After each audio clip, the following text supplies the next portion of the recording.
So let's see how Houston Dash did, and actually their second game without these two players that we just mentioned. Kiki Van Zanten in the 43rd minute, opening it up, Jeff. Yeah, I mean, this final pass is just spectacular. Obviously a great finish to the far post, but this was one of Houston's best build-up plays, too. And she was really feeling it. 59th minute, it's Kiki Van Zanten again and from close range, Allie. Yeah, that was all timing and the interception of this pass in that press that she was talking about. And unbelievable to be able to finish in that. And I love the celebration, too. It was great, and it wasn't over yet for Houston versus Boston. They made it 3-0 with Kat Rader, Jeff. Yeah, some hard lessons being learned by Boston early days here. So a tough one for Boston, but a huge result for Houston again. Hey, it's been great so far. Week 2, a little more notes on what we saw from Dash's home opener. They won their opening 2 games of the season for the first time in team history with that attendance of 10,259. That sets a record for the highest in Dash's NWSL home opener. And Houston's Kiki Van Zanten scores her first career NWSL brace. Jade Campbell, quite the start to her season, too. She earned her 44th clean sheet in league play.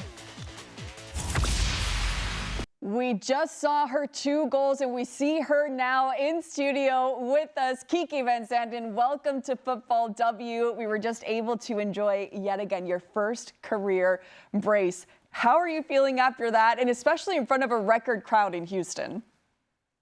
I'm feeling amazing. I was so happy to score those goals for my team. They were great team goals, and I was just happy to be on the end of them. Let's talk a little bit about how you were feeling in the momentum of the game. I mean, the 2 goals starting off, did you think, okay, I'll score a brace today? Or did you kind of just see the game developing? You know, it's a part of it.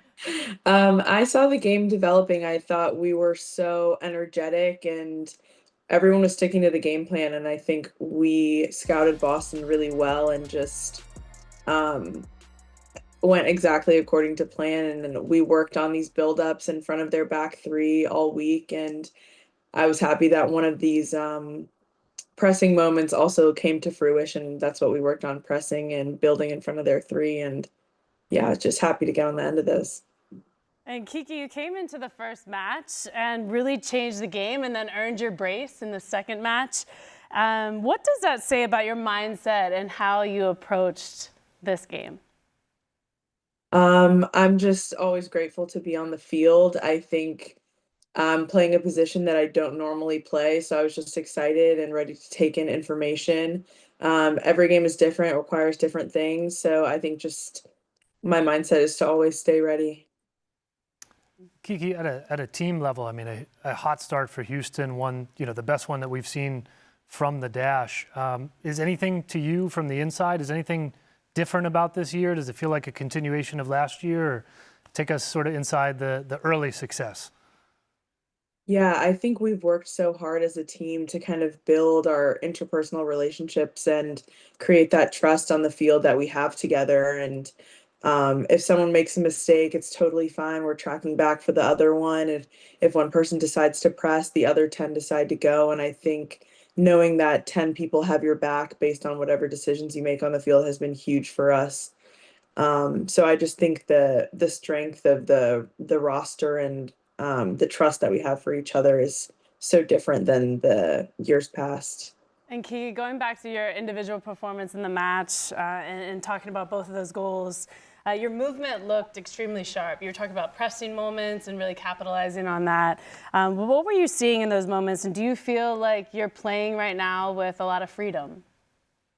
Yeah, I think there's a balance of playing something out of position, wanting to go to instinct, and then also make those coaching points that you got before the game. And I think I was just trying to find the balance between the two to try to create those chances and just be decisive in those moments.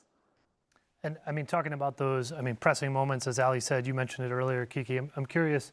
I think we saw bits and pieces of this Dash team from the outside last year, and you all were building. I mean, how do you feel like the identity has come together? What do you want this identity to be when you, as a team, are talking about who the Dash are? We talk a lot about unity and just doing things together. And I think if we win as a team, we lose as a team, we make mistakes as a team, no success or fault is just on one person. So I think what we want people to see when they watch us play together is just a united group of girls that have each other's backs.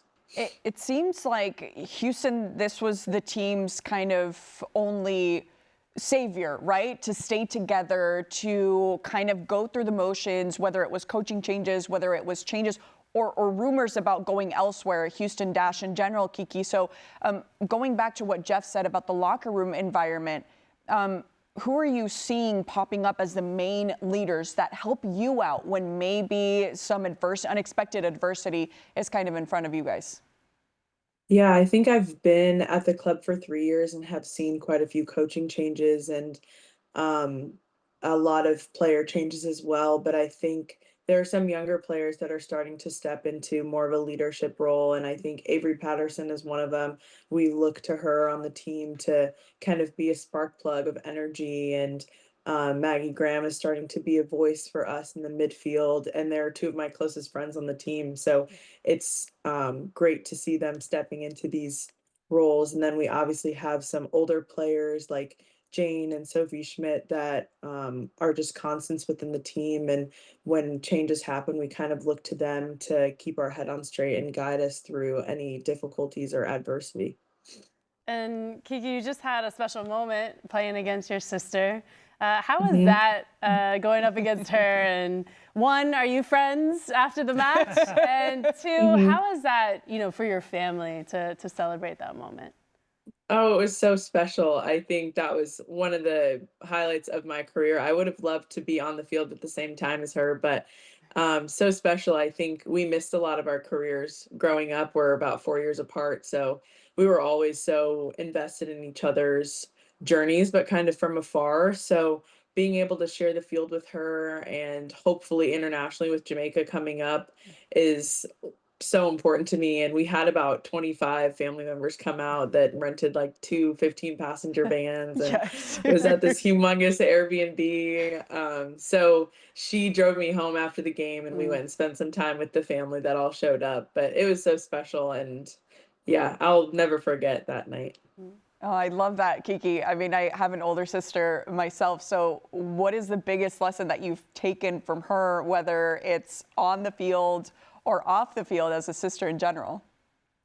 I think me and Mimi used to play soccer in the living room all the time, when we were growing up, and I always had the ball because I was 4 years older than her and I was bigger than her, and now I'm an attacker and she's a defender. But I think something that she does that inspires me is just she's so positive and is just really excited to keep playing, and she's 21 years old and just like full of life and excitement, and the experience will come. And I think just keeping that positivity and excitement in my corner all the time. And she's texting me every single day, this is what happened in training, this is what happened in the game, send me a list of what I did good and what I did bad in my last game. And yeah, I think it just brings us so close. And I also played soccer with my older sister growing up, and we were on the same club team. And it's just such a special relationship I have with both of my sisters, being able to play with them both. The trio of Van Zantens. I love to see it.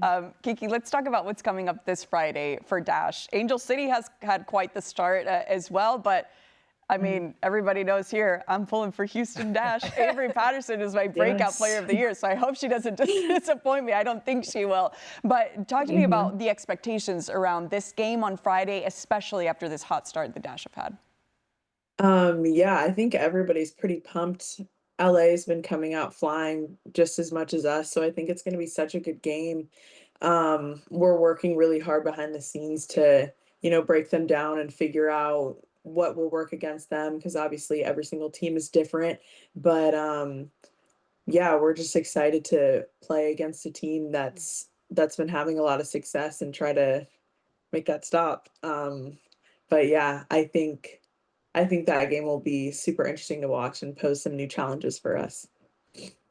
I just wanted to ask what, if anything, that you're really trying to work on this season, just in your individual skill and talent, to want to improve, to make sure you're continuing to score a bunch of goals. Yeah, I think having a high percentage of like XG chances and creating quality when I'm in the box and not just quantity of chances, but creating things from box entries, whether it be like a corner kick or getting a cross off. So I love looking at the data science of soccer and creating those quality chances. I think is something that I definitely want to increase this year. Well, Kiki, we really hope that for you. We hope for a Dash success as well, a little bit better than last season. And it's certainly starting off that way for you and the team. We really appreciate your time with us here on Futbol W. Hope to see you back here very soon. Thank you so much.